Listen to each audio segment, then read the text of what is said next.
When players come inside the body recovery zone, they spend about 5 to 6 minutes inside. The athletic staff here at LSU is already looking at data that tells them exactly how much a player's core temperature drops when inside the unit. The NWHL says the first regular season outdoor game was a success. Over 1,200 fans attended the contest. Last time they played Wagner, they were able to force a lot of turnovers and get easy buckets. But the coach staff tells me this is going to be about one-on-one defense, and everybody stick to their man, guard their man, and believe in the defensive game plan today. The class members were right. This workout was absolutely intense, but I did not throw in the towel as I completed the workout. NFL teams want to avoid players suffering heat stroke on the field, so regulations are in place for heat safety. Beside elements affecting play on the field, the cities where teams play their games and the specific stadiums that they play their games in are also a factor. Once layered up and ready to go, trainers like Slater say it's important to know that winter outdoor exercise has some health benefits. Although recent summer camp temperatures for the New York Mets has been relatively comfortable, the team knows that things can change rather quickly. Many players say they relish the opportunity to play a professional hockey game in an outdoor arena. What they say is difficult, though, is preparing for the elements. Subban and Simmons had the opportunity to visit the NHL's mobile Black History Hockey Museum while it stopped here in Newark, New Jersey during Black History Month. Rosen tells me as the weather and water get warmer, he's hoping for some nice, easy-breaking waves that he can enjoy this summer. But whenever he grabs his surfboard, he'll be sure to keep his eye on the weather. Reporting for Accuweather, I'm Dexter Henry.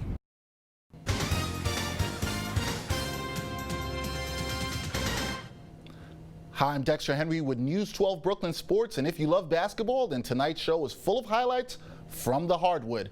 We start with Brooklyn's own professional team. It's crunch time for the Brooklyn Nets with only 4 games left in the regular season. The Nets are one of 4 teams battling for the final 2 playoff spots in the Eastern Conference. Tonight, they look to bounce back from Wednesday's tough loss.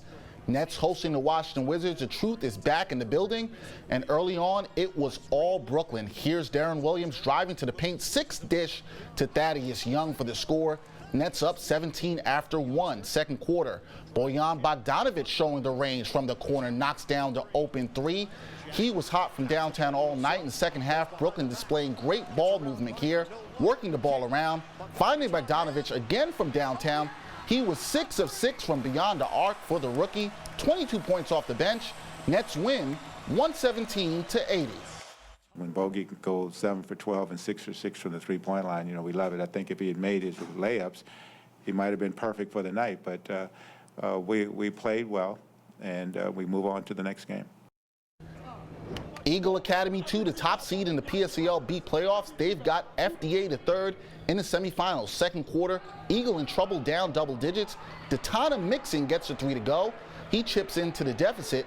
Then in the third, it's Brandon Valachi from downtown. Got it, Eagle within 7.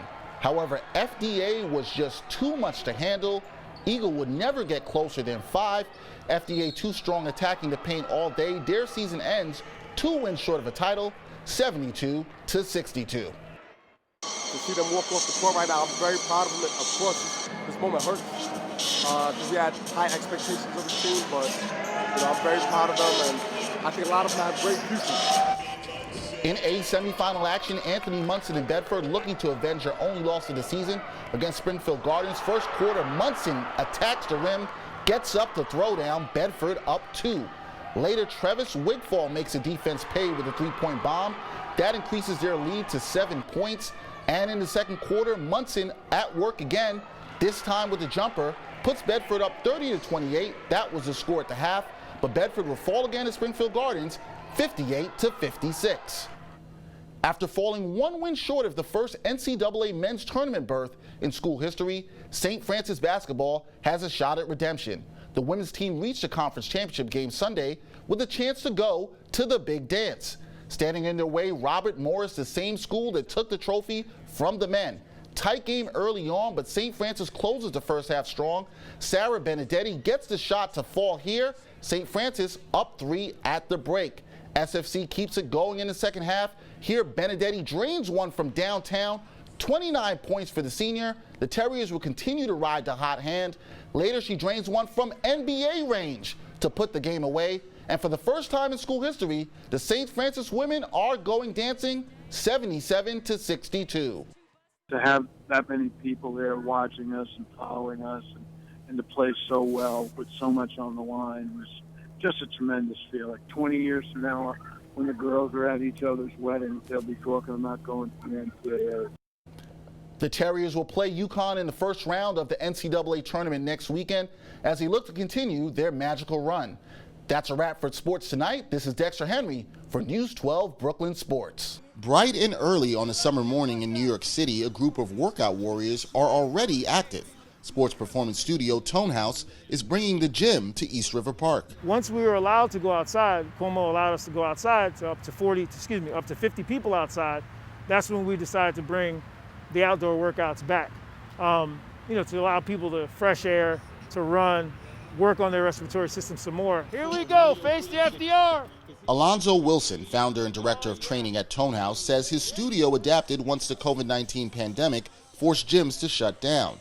Now he leads outdoor training classes in the middle of the summer with an eye on heat safety. They're going to come out here in the morning, and then they'll come out here in the afternoon, in the evening time. So you try to stay away from the midday, the 12 o'clocks, the 1 o'clock, 2 o'clock. It's way too hot. On this morning with temperatures in the low 80s, veteran class members tell me they appreciate exercising at cooler times of the day because the classes test their limits. It's hot, but you take care of yourself, you drink water, you try to go in the shade when you can, and you get through it. During, obviously, it's really difficult as you're going through it, but when you're done, it's just the best sense of relief and accomplishment that you just can't get at home. I decided to see just how challenging an intermediate court class was out in the elements. Participating in the exercises and using every muscle in my body allowed me to understand why some members say finishing is the best feeling. The high that happens after, the endorphins release is different when you're doing outdoor class or just like this type of workout where you can move around. The class members were right. This workout was absolutely intense,